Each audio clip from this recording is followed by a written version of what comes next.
Dans cette vidéo, comme prévu, on va rajouter des objets à notre niveau, qu'on a appelé level 1 dans la vidéo précédente, et on va atteindre des notions un peu, enfin je dirais fondamentales dans Unity pour bien comprendre comment Unity s'organise. Donc Unity parle pas en tant qu'objet simplement, c'est-à-dire quand on va rajouter par exemple une voiture sur la scène, on n'appellera pas ça un objet, mais un game object, c'est-à-dire une entité de jeu qui sera donc comprise par Unity. Donc dès lors qu'on rajoute ici dans la hiérarchie d'Unity quelque chose, Unity parlera de game object. Donc la caméra est un game object. Ce que je vais faire, c'est que je vais rajouter un cube. Donc je vais aller dans game object, create other et cube.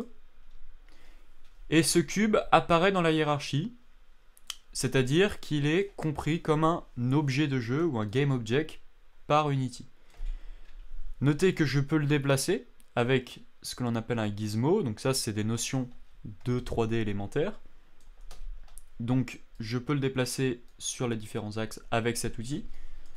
Si je prends cet outil qui est accessible aussi via la touche E, eh bien je peux tourner l'objet. Si j'appuie sur la touche R, je peux le scaler, c'est-à-dire faire une mise à l'échelle, et c'est aussi cet outil. Donc en général, on reste avec cet outil qui est accessible via la touche Z. Donc voici un objet de jeu, puisqu'il se trouve dans la hiérarchie. Notez qu'il n'est pas encore dans le projet puisque cet objet est un objet standard de Unity. Ce que l'on mettra dans le panneau projet, c'est essentiellement des préfabs. Donc les préfabs, c'est des objets qui vont pouvoir être réinstanciés à volonté. Donc on va expliquer ça quand on arrivera à cette notion. Mais en général, dans le panneau projet, on mettra des objets 3D modélisés dans des applications tierces telles que Blender, Maya, etc. Ainsi que des textures, ainsi que des sons, etc. Donc notre cube ici, si on arrive dans le panneau inspecteur, on s'aperçoit qu'il y a des tas d'informations qui sont apparues. Donc dans un premier temps, un game object, c'est-à-dire un objet de jeu qui a été mis donc dans le panneau hiérarchie, possède tout le temps, dans l'inspecteur, un nom. Donc ça c'est l'entête d'un game object. C'est-à-dire qu'il possède un nom qu'on peut changer via cet endroit-là, ou en double-cliquant sur cet objet en attendant un petit peu, en cliquant simplement pardon et en attendant un petit peu. On peut changer le nom de l'objet, on va l'appeler par exemple mon geo game object. Donc mon geo, ici mon game object, eh bien possède donc un nom. Il possède aussi la possibilité d'avoir un tag. Alors un tag, c'est une manière de le repérer. Par exemple, si je veux lui mettre le tag player, eh bien, quand on passera côté programmation, on pourra tout de suite le repérer via son tag. Donc notez que si j'ai par exemple deux objets, donc là je vais le dupliquer en faisant pomme-D ou CTRL-D sur Windows. Donc j'ai deux objets, mon GameObject, qui possèdent le même nom d'ailleurs, et si je veux que ces deux objets partagent le même tag, eh bien je peux leur mettre tous les deux par exemple le tag player, et via le code, quand je parlerai de player, je parlerai donc de ces deux objets. Donc je vais en supprimer en faisant pomme retour sur Mac, ou normalement supprimer sur Windows. Donc autre notion importante, c'est que un GameObject possède un transform. Donc alors un transform c'est quoi? C'est tout simplement donc un composant qui précise la position, la rotation et l'agrandissement, donc l'échelle du GameObject en question. Donc j'ai parlé de composants. Je vais m'expliquer sur cette notion qui est très importante à retenir dans Unity. À chaque fois qu'on va créer un GameObject, il possédera des composants. Les composants sont repérables dans l'inspecteur puisque voilà, ils ont des flèches, et si on fait clic droit aussi, on voit marqué Remove Component, ça veut dire enlever le composant. Donc on sait par conséquent que c'est un composant. Donc là, vous voyez que mon objet cube possède 4 composants. Un transform, qui est le composant par défaut dans un GameObject, on sait que c'est un GameObject parce qu'il possède un composant transform qui précise la position, la rotation et le scale. Il possède aussi un cube mesh filter, c'est-à-dire que c'est un objet de jeu qui possède un élément 3D de type mesh, donc qui possède un maillage, donc là en l'occurrence un maillage 3D, donc un maillage pardon, qui représente le cube. Il possède aussi un objet de collision, et il possède un composant de collision, pardon, et il possède aussi un composant qui permet de le rendre, c'est-à-dire un mesh renderer.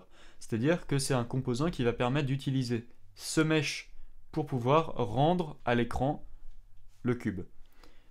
Donc la notion de composant est vraiment importante dans un GameObject, je le rappelle. Donc pour vous montrer comment Unity fonctionne, on va partir d'un objet complètement vide.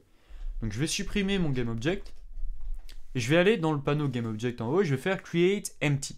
C'est-à-dire que maintenant j'ai un objet qui est vide, qui ne possède aucun composant à part le transform, qui je le rappelle est le composant par défaut dans Unity par rapport à un GameObject.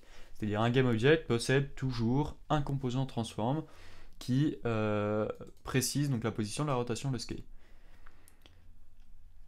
À cette liste de composants, à ce GameObject, on va lui rajouter certains composants donc dans la liste de l'inspecteur. Donc on va aller dans Component, et dans un premier temps, on va lui rajouter un maillage. Donc Mesh, on pourrait faire Mesh Filter, et là, on pourrait aller charger un maillage dans ce nouveau composant qui est apparu en cliquant sur le point. Donc vous voyez que Unity nous propose par défaut différents maillages. Si on avait d'autres maillages dans le panneau projet qu'on aurait importé d'une application tierce, telle que Blender, Maya, 3ds Max, etc., on aurait eu aussi dans la liste le maillage. Nous, par exemple, on va prendre une sphère. Donc je rajoute le composant de type Mesh sphère. Donc maintenant, mon GameObject possède une sphère. Mais cette sphère n'est pas rendue. Pour la rendre, on va rajouter un composant de type Mesh Renderer qui permet de rendre à l'écran le mesh qui a été rajouté donc via le composant Mesh. Mais notez que dans ce Mesh Renderer, on n'a pas de matériel. C'est ce qui nous fait en quelque sorte cette couleur violette. Pour rajouter un matériel, donc le matériel c'est ce qui va nous permettre d'ajouter des informations de couleur ou de texture sur l'objet, et bien déjà on va créer un matériel. Donc dans la panneau project, on va cliquer sur Create ou on va faire clic droit, Create, et on va créer un matériel. Ce matériel on va l'appeler mon matériel. Ce matériel maintenant peut rentrer dans le GameObject ici présent en paramètre de l'élément de matériel, c'est-à-dire à l'élément 0, c'est-à-dire on va rajouter donc un matériel. Donc vous voyez qu'ici on retrouve mon matériel et au moment où on l'applique, il vient s'ajouter à notre sphère. Donc mon matériel est venu s'inclure dans la section matériel du composant Mesh Renderer. C'est-à-dire que Mesh Renderer a aussi le droit, enfin c'est ce composant qui vient permettre, autoriser un GameObject à avoir un matériel. Vous notez aussi ici qu'on a un petit raccourci de ce matériel pour pouvoir l'éditer très rapidement. Alors il y a plus d'options quand on sélectionne directement le matériel. Vous voyez qu'on peut prendre la couleur, etc. Donc on le retrouve ça aussi dans le composant Mesh Renderer. Donc là on va changer par exemple la couleur de notre sphère. On peut lui mettre une couleur rouge. Vous voyez que la couleur vient automatiquement se changer sur le GameObject. Maintenant pour que ça soit visible, on va rajouter un nouvel objet de jeu. Nouvel objet de jeu qui sera une lumière. Alors notez qu'ici on peut créer déjà une lumière toute faite. Par exemple Directional Light, Point Light, Spot Area Light. Mais on peut aussi partir d'un empty et venir ajouter les différents composants qui fabriquent une lampe. Mais nous, ce qu'on va faire, c'est créer une lampe toute faite. Par exemple, un type Point Light qu'on va déplacer, qu'on va mettre là. Et vous remarquez aussi d'ailleurs que dans le panneau Jeu, c'est-à-dire Game, on a déjà des informations de lumière sur notre balle. C'est la lumière qui permet de rendre visible un objet, au passage. Vous remarquez que cette lumière donc, est apparue dans le panneau hiérarchie, c'est donc un GameObject, et ce GameObject possède un composant outre le composant transform, possède donc un composant light qui nous apporte différentes informations sur une lumière. Son type, son range, donc c'est son rang, donc c'est pas, pour l'instant, c'est pas très important parce que le rang, vous voyez que c'est le cercle qui englobe la lumière, c'est-à-dire c'est la portée de la lumière. On va le laisser à 10 parce que dans notre cas ça fonctionne très bien.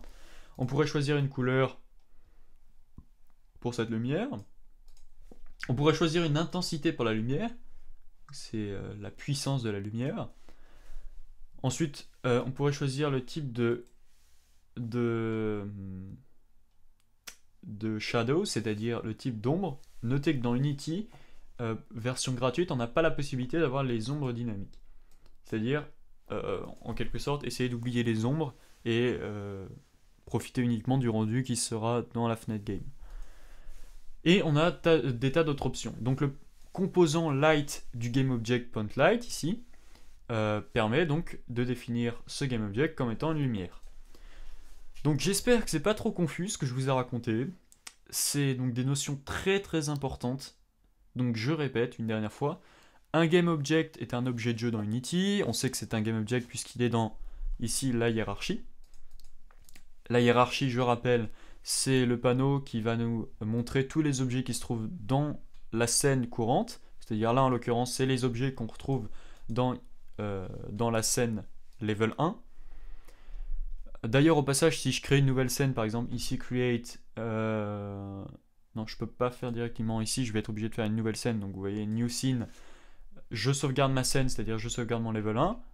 Si je sauvegarde un nouveau niveau, donc en faisant pomm-s, j'ai un nouveau niveau. Vous voyez que j'ai plus les objets que j'avais dans le level 1, donc je retrouve uniquement une caméra. Mais si je retourne dans le level 1, je retrouve mes objets. Donc notez bien que les objets qu'on retrouve dans la hiérarchie, c'est les objets qui sont dans la scène. Et c'est pas des objets qui sont dans l'ensemble du projet. Donc on a vu, donc, pour revenir à ce que je disais, des différents objets qui sont des GameObjects. Donc les objets qui sont dans la hiérarchie sont des GameObjects.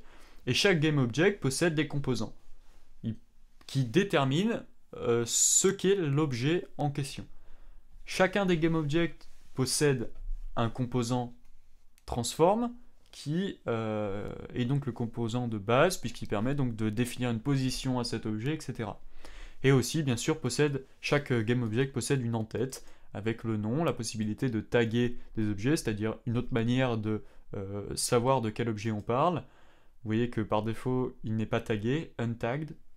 Et vous avez aussi différents layers, donc calques, qui vous permettront donc de mieux s'organiser dans la construction d'un niveau dans Unity. Donc voilà, on a abordé beaucoup de notions dans cette vidéo. C'est des notions qui sont très importantes. Alors si vous avez des questions, des choses que vous n'avez pas bien compris, n'hésitez pas à poster un commentaire, j'essaierai de vous répondre du mieux possible. Sur ce, je vais vous laisser, et dans la prochaine vidéo, on devrait normalement attaquer les choses sérieuses, c'est-à-dire le côté programmation d'Unity. A tout de suite.